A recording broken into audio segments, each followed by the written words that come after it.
G'day, you beautiful human beings. How's it going? I'm Hawk, or Hawkie, whatever works for you, and today we're going to be continuing our Underused meltgun series, focusing on the submachine gun known as the Peacekeeper. Now, you don't think that you would get a submachine gun that's underused and still melts. No, that's right, we have the MSMC Vector, PW, Scorpio. There's a lot of them that are melt guns, and they are known for it, which is why I felt that it was really surprising to find an underused melt gun. You don't see the Peacekeeper being used much in multiplayer whatsoever at all these days. When it first came out at the DLC, it was used a lot, and people didn't really give it credit for what it was. It was actually a really good gun, and it was kind of, in a way, overpowered. So, let's jump right into it.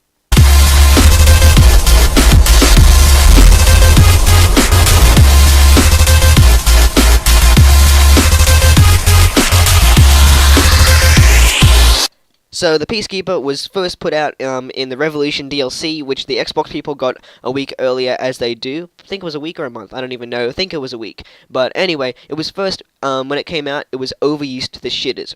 Yeah, that's right. Every Tom, Dick, Harry, Phil, Ian, John, Bill, Mike, Steve, and their 20 or so best mates were all using the gun, and it was just so used in the first portion of the actual DLC. About 2 weeks after it, though, it was just underused to the shitters. No one was using it. It was just like everyone just stopped touching the gun. So I picked it up in a multiplayer game, and I did pretty well with the gun. I'm just like, wow, I didn't expect to go that well with the Peacekeeper. I still got another 5 or so kills after picking it up. So let's go with that. Let's create a class, and it was super good. It's that cross assault rifle / SMG sort of gun, and I think they had that in Ghost, which was the Ripper. But I have to say, this is a ripper of an assault rifle / SMG. It has that long-range capability, which lets you still pick off people on head glitches and things like that at long range, but then you can still melt them at close range. So basically, it's an all-out powerhouse. Not to mention, it has some pretty darn nice hipfire, as well as some pretty good accuracy as well. Now, in terms of attachments to put on the gun, I feel as if the iron sights are really good. You can pick off people at long range and still go for them short range kills as well, and you can still hip fire if you need to. But in terms of attachments, I don't feel as if the long barrel is necessary on this gun. You know, the range is good, you don't really need to do too much about that, so if you want to put a suppressor on there, that's perfectly fine. Just be wary that you're going to have to put a couple of more shots in if it's that longer range, because the suppressor does reduce your damage over longer range, which means that if you're going for those, pick off the sniper shots and things like that, then you're going to need to put in some more bullets, maybe consider an extended magazine or fast mag in terms of using a suppressor as well. The iron sights, I feel as if the red dot is just there if you want that extra, accuracy if you want, but the iron sights I'm perfectly fine with. I still sometimes run with the reflex sight as well. I wouldn't particularly go with any other sight on it, in case you guys didn't want the EOD tech. I don't particularly see how that could ever be useful on this gun.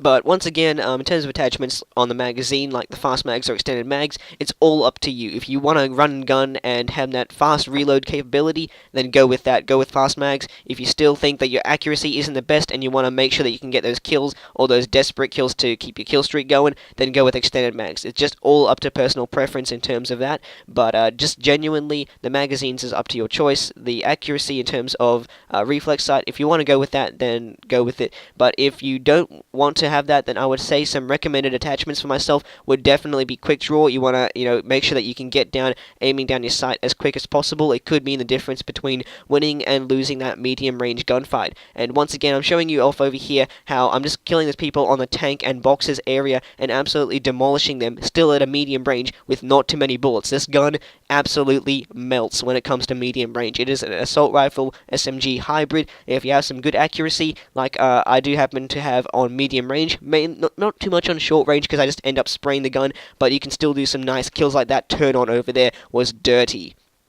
If you want to turn the gun into more of the assault rifle side of the actual range, then you can go with the foregrip attachment, so you can make sure you get those longer range kills if you want. If you want to go more towards that SMG side of the range, then go with the laser sight, because you can have that increased hip firing capability. It's pretty darn accurate, but if you want to increase that and still go with more of an SMG approach to this gun and still go with maybe a few medium range kills, then go with that. There are definitely a couple of perks you want to consider when using this gun. Number one, of course, is Scavenger, because the fire rate is still pretty high, and I feel as if the ammo gets used up quite quickly. If you want to go on a long kill streak and absolutely tear up kids, then definitely go with Scavenger. You want to make sure that you have ammo on the go and ready to supply. Obviously enough, dexterity as well, because if you're sprinting and running and gunning a lot, then you'll want to make sure that you can go aiming down sights as soon as you stop sprinting, which is going to help you out with dexterity. Anyway, another perk you want to consider as well is Tac Mask, in case you don't like getting flashed and stunned.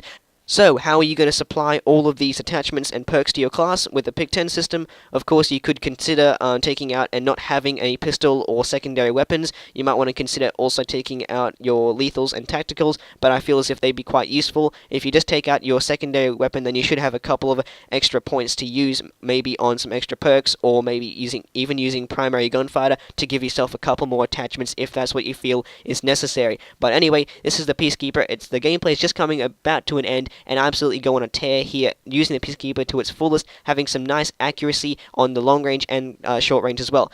So to finish, I want to ask you all, do you prefer this video structure? Do you like it when I just get a little compilation of gameplay and do a commentary over it? Because I don't mind doing that. I feel as if I get a good amount of points across to you, so that way you can all understand, and I don't have to, focus on try-harding, like the whole afternoon trying to get a live com done, because obviously enough, not every game is going to be optimal for me. I'm going to get some bad maps and I might not play too well on them, but so yeah, it can be kind of time consuming trying to get a live com done, but yeah. Anyway, I hope you all enjoy this video. Don't be afraid to give me some feedback. I would love to know if you would prefer this sort of video layout with a bunch of compilations of gameplays over top of a commentary. So yeah, if you would prefer that over a live commentary, then let me know. So I would definitely love some feedback. Anyway, don't be afraid to give a like, comment, favorite, and or subscription. It is much appreciated. Gives me that feedback and also makes me feel nice, warm, and fuzzy on the inside. I'm Hawkie, and this is the Peacekeeper, which is an underused meltgun to the cheaters. That's right, it's still some machine gun. Hope you enjoy it. I'm Hawkie, and I'm out.